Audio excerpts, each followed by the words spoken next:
Austria, and now we're kind of at the most important part of our business here, and that is the world premiere of the 2016 Mercedes-Benz GLC. Now you're probably thinking, what the hell is the GLC? Well, it replaces the GLK, and there's four major themes going on here. The first is size, the second is, well, normally I put this as tech, and then there's style and design together, and then this is kind of odd for Mercedes, off-road.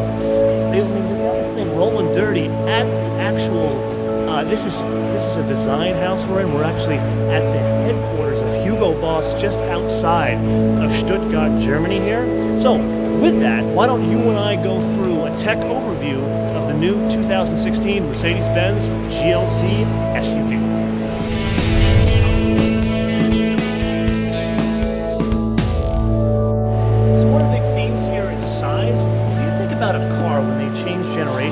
The sizes stay about the same. Like think old E-Class to new E-Class, or really it was C-Class to C-Class.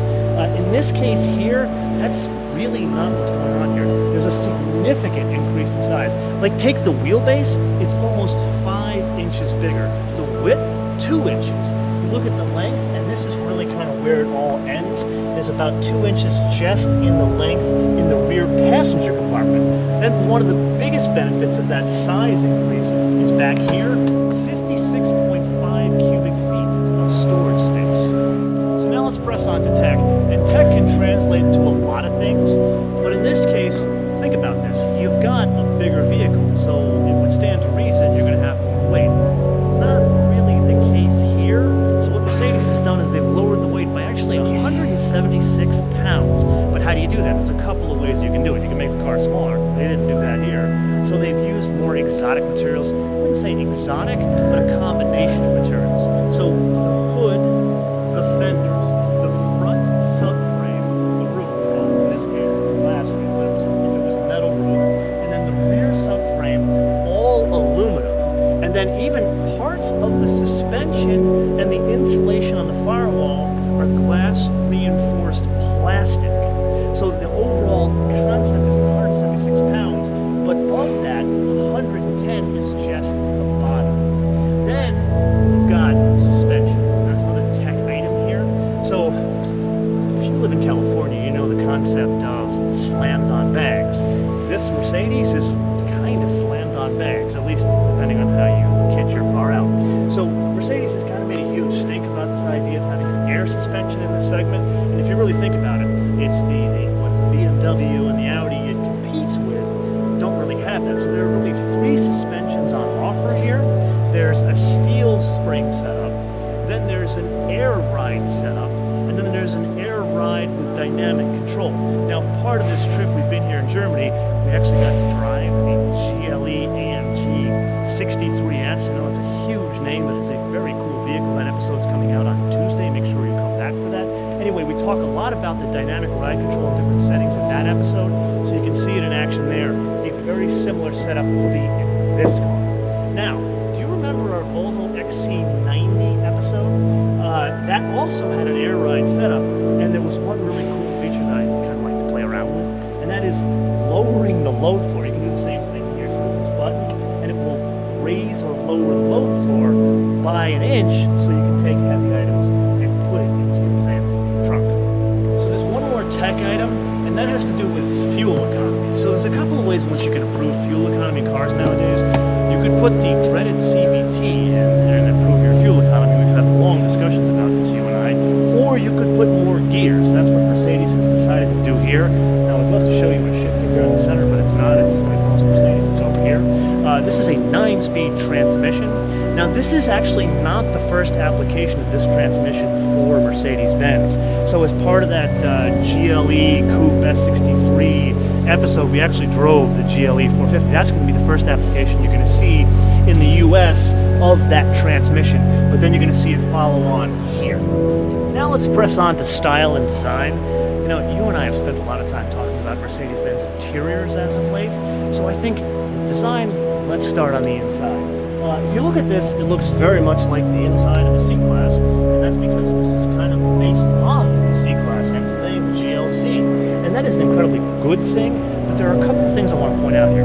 Number one, and one of my favorites is you can get the Burmester stereo in here now, and there is a head-up display, and then there's two different Napa leather interiors they're doing. There's a full black, and then there's going to be a two-tone interior, like a black and like a light off-color white kind of thing. But really, it's all about design, especially with Mercedes-Benz as of late. Like, take a look over here. This is like the rear three-quarter of this vehicle. And this, I think, is probably the most successful view of this car. Look at how it's changed. It's actually, I know I geek out about design all the time, but look at this. It's the proportion that's changed this vehicle. The last GLK, gotta be honest, it kind of was not on the map for me because it was this boxy, kind of ugly car, where this, it's no longer boxy. It has some sensual design. But most importantly, look at what they did with the actual proportion. So as this seat pillar comes down, then it kind of, there's this line of demarcation where you don't really see the line. You just feel there's like hips to it now on a kind of a small, medium-sized SUV. But then there's another trick over here. Take a look at the wheels. These are 20-inch wheels. Now this is where we gotta talk about different markets here. So this car is a very fancy full tilt model, but the US cars, all the ones that we're going to get in the US are going to be 20 inches, but other markets like here in Europe or South Africa, whatever, they're going to start with smaller wheels, which is going to affect the coefficient of drag. So Mercedes is very excited to say that this SUV is a 0.31 coefficient of drag, but not so in the US. Okay, so now we get to an area where, frankly, I'm kind of surprised because Mercedes is really pushing the idea of off-road here. Like, for example, when you go to a world premiere of a car launch, they always look like that. They're shiny and fancy and new. They look pretty. But really, what Mercedes-Benz did here is they had this whole film on this screen of the car doing all this off-road stuff, and then they brought this car out rolling dirty. I mean, look at this thing. Like, you can, it's real dirt. I can actually write my name into a world premiere car. When have you ever done that before? And the idea here is they really want to reinforce a couple of things. And the biggest thing is there is some off-road capability here. It's not just the suspension system we talked about here. They built in a different angle of attack than so if you're looking at the previous vehicle, it wasn't really an off-road vehicle, it's not the soft-roader. I don't think you would go rock climbing with this, but at least now the attack and departure angles is 28 degrees. Okay, so now we get to a point where I'm kind of confused, because if you really think about the GLK, it was not the most competitive car in this segment. And really, what did it compete with? It competed with the X3, it competed with the Q5, and now we've got a totally new landscape here, where it's not just a bigger vehicle, it's more flash. So, at least in my mind, it changes what the competition is. So, does it compete still with an X3 and the Q5? Absolutely. But then, think about size. Does it compete with a Lexus RX? Does it compete with a Cadillac SRX? And granted, the Cadillac SRX is kind of old. It's going to be replaced next year anyway, so maybe we take that off the table.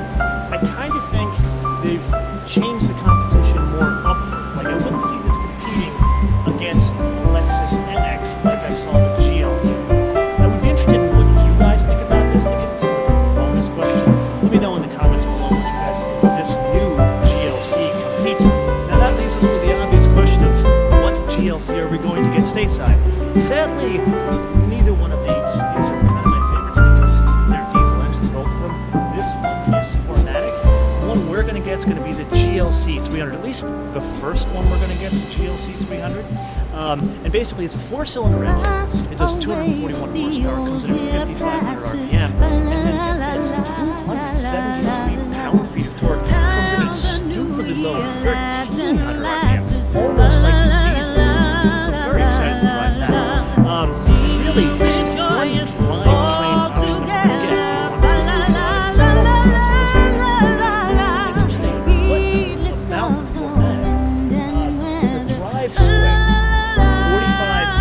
So it's somewhat rear-wheel drive biased. Now, this all sounds great, doesn't it?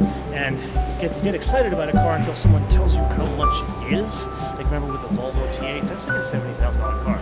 Not so here. So like the base model of these, they didn't tell me the numbers. I tried to kind of beat them up about it. But basically what I got was it's going to be below $39,000. So before I bid you auf Wiedersehen from Hugo Boss.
So we are not going to have an episode on Monday. We will have that episode of the GLE 63S Coupe on Tuesday. So come back and join us then.